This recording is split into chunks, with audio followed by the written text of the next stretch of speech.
G'day, Murray Lindsay here. On this Keep On Moving podcast, I'm chatting with Glen YOGI Kendall, who is one of the original Outback Truckers, who with his wife Amanda run their own trucking business, of course, in Western Australia, and both of them are coming to the Trucking Industry Show in Christchurch, so it's going to be nice to catch up. Originally, the interview was going to be 5 minutes, but there was so much in there, and he was such a great guy, it ended up being about 20 minutes, even with a little coughing break in the middle. Anyway, here he is. This is Glen YOGI Kendall on the Keep On Moving podcast.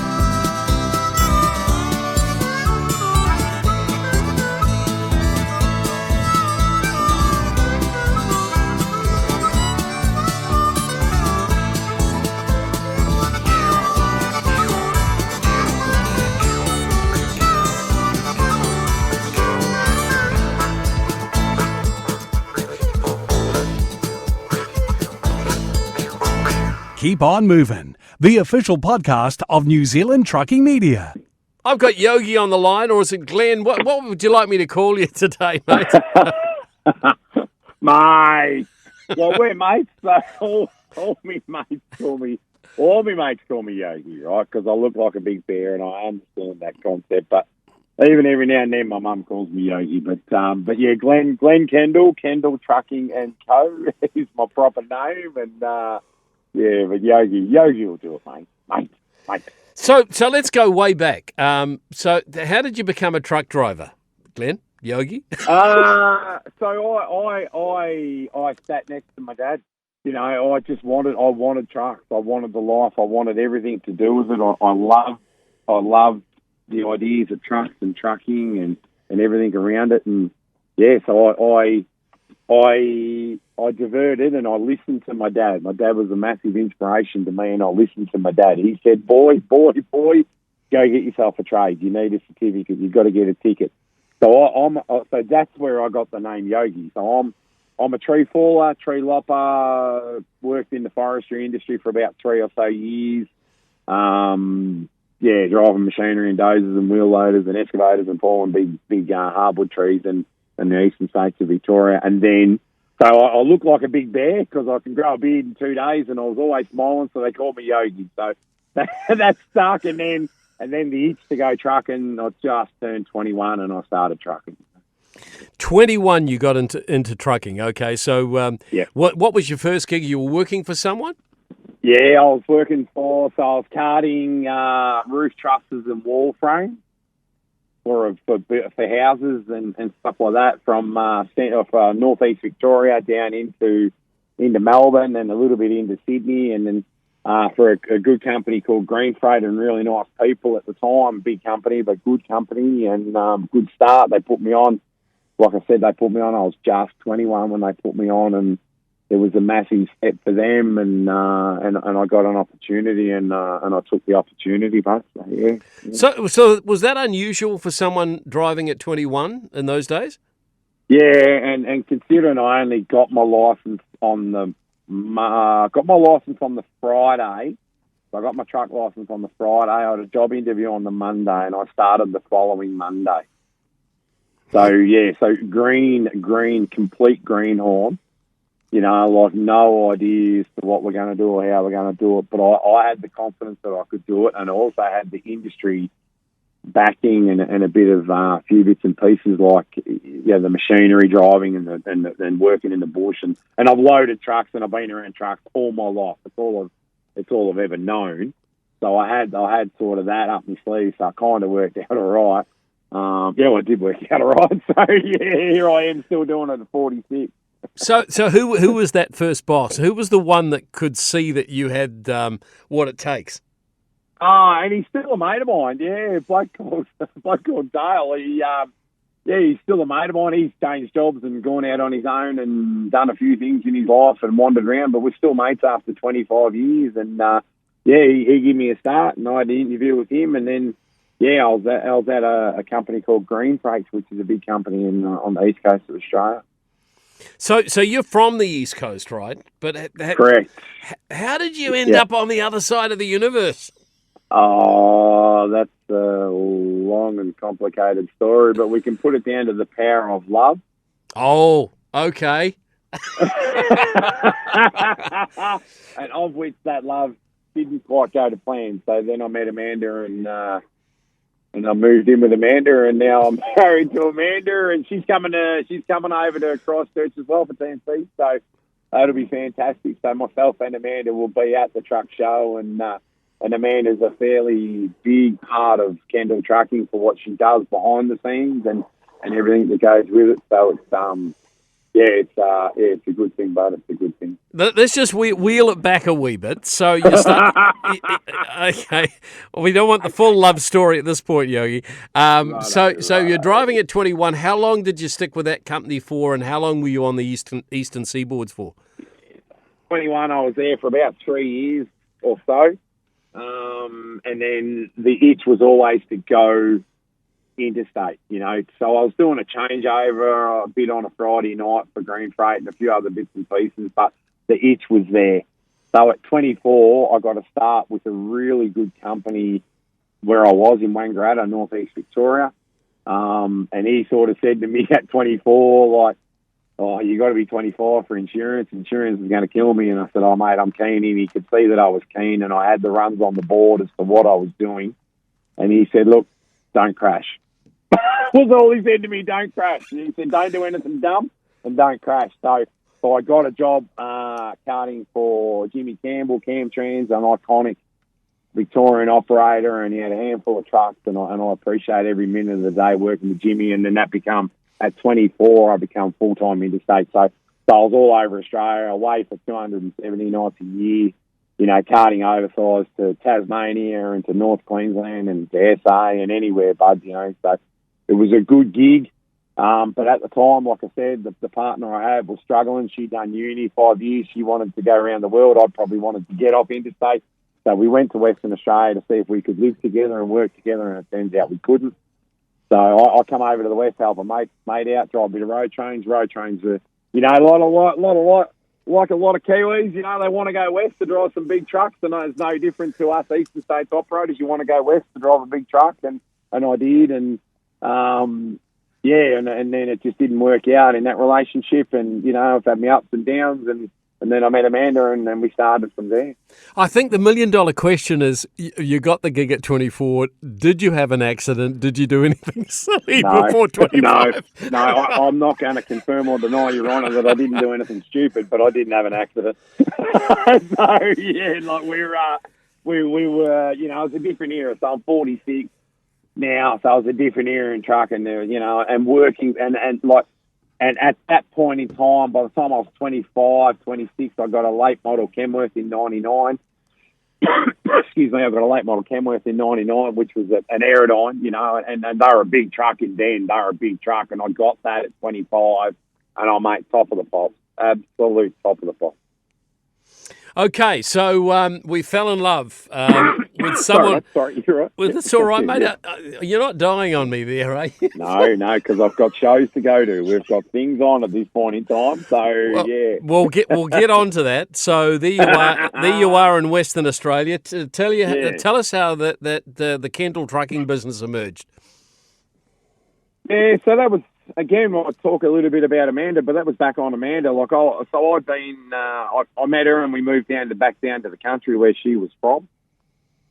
I've got to get that out right. We're okay now. I think I'm trying to look for a drink of water in the car here, but there's nothing in the car here. Oh, I mean, why is there never a drink of water when you need a drink of water?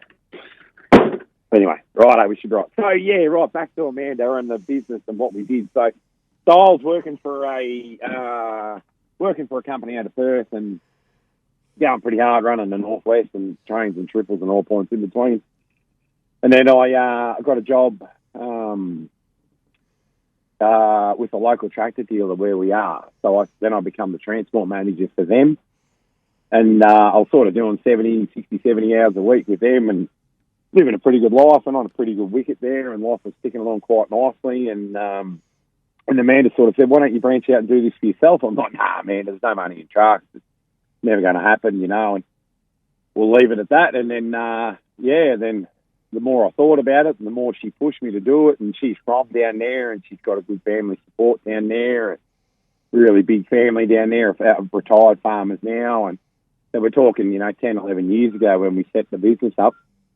And then, I took an opportunity to live in a country town, to work in a country town, but to offer a secondary truck. To offer a secondary truck to the tractor dealers in town. So, we managed to set up a business from scratch, and then far out. Is there anywhere you can go and grab a glass of water, mate? Oh, hang on. I'm sitting here in the middle of nowhere. Oh, God. In the car, can't believe that. Sorry, man. That's all right, mate. Sorry, mate. No. Oh, man. Isn't it worse? Nothing worse than you're in radio and you understand that, when you cough, it's no good for anybody. So, yeah. No, you just sound like a human being, mate. That's fine.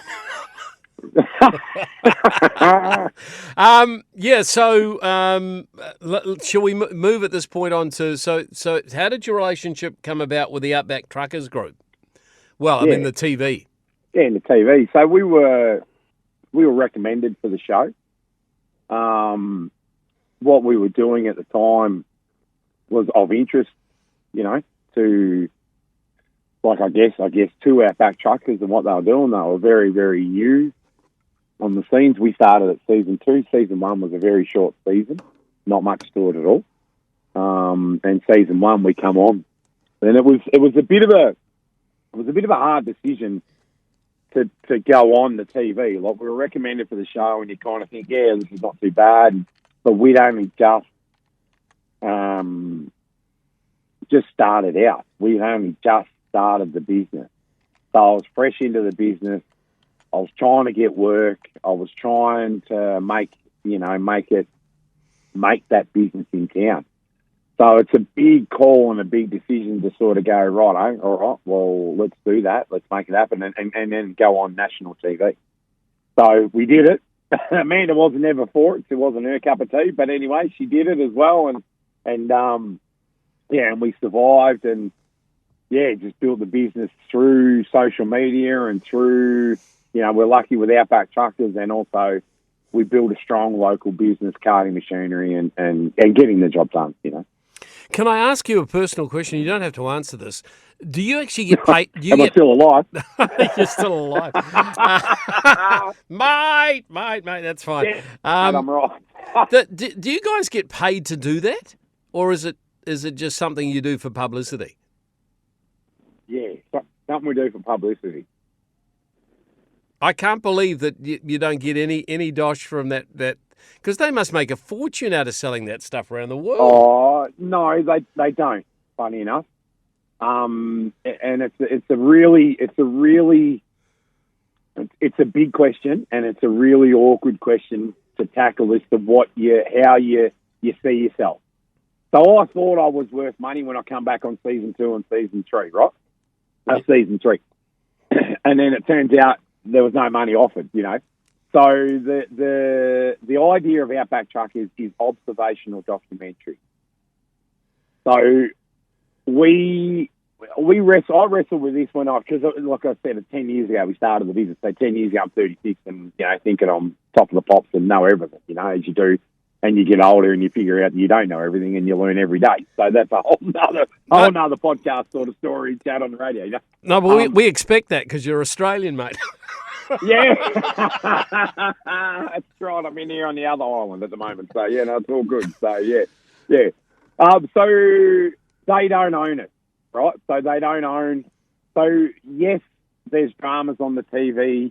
Yes, there's things that happen. Yes, there's things that go wrong.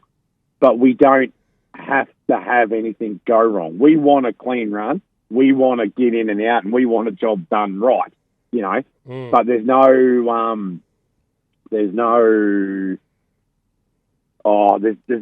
being told what to do, which on some reality TV shows, I guess, is what they get told what to do.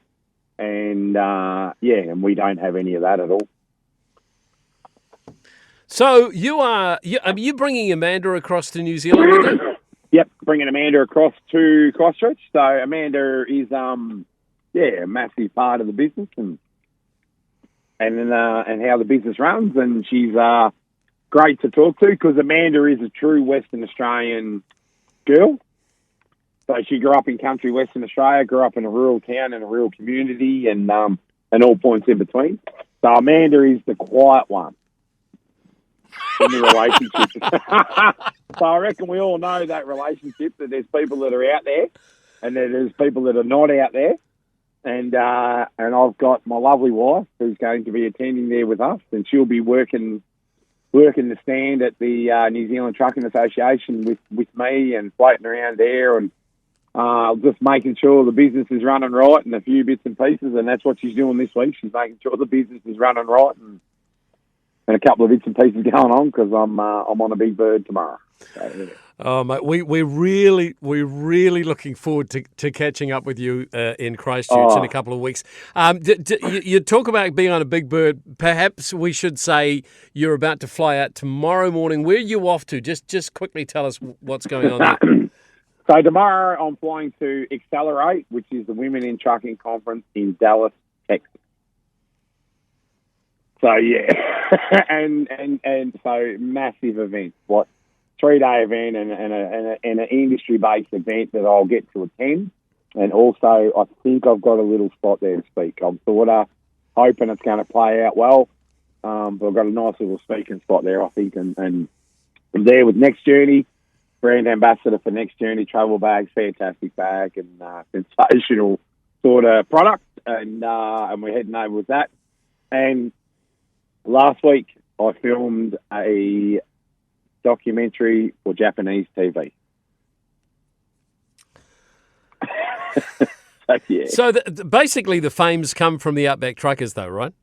Yeah. So the fame has come from Outback Truckers, and then social media. Yeah. And then I've always been an advocate for the industry. I'm third generation in truck. I love the industry. I've got a genuine passion for truck. I would have done this without the TV.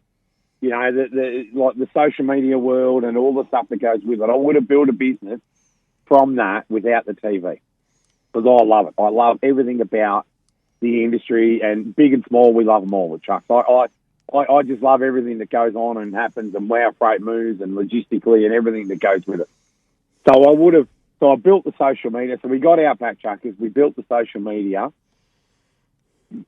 and everything else just sort of flowed from there. So it's been an up and down ride. It's been a full on sort of few years, but geez, we've enjoyed every minute of it. I know that.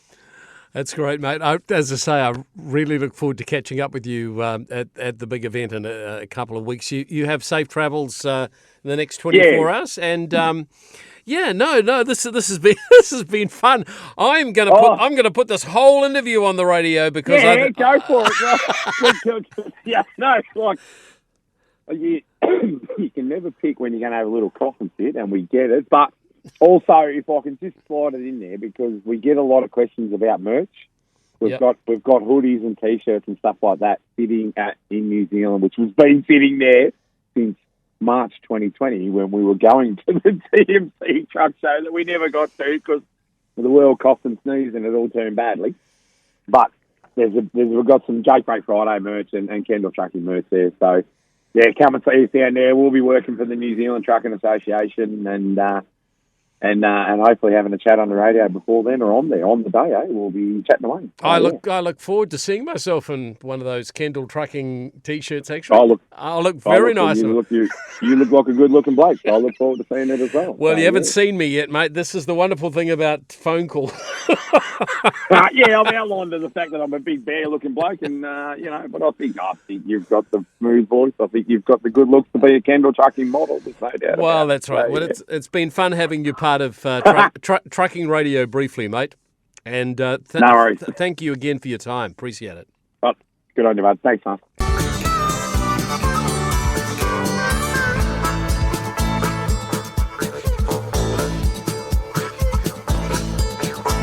Keep on moving. The official podcast of New Zealand Trucking Media.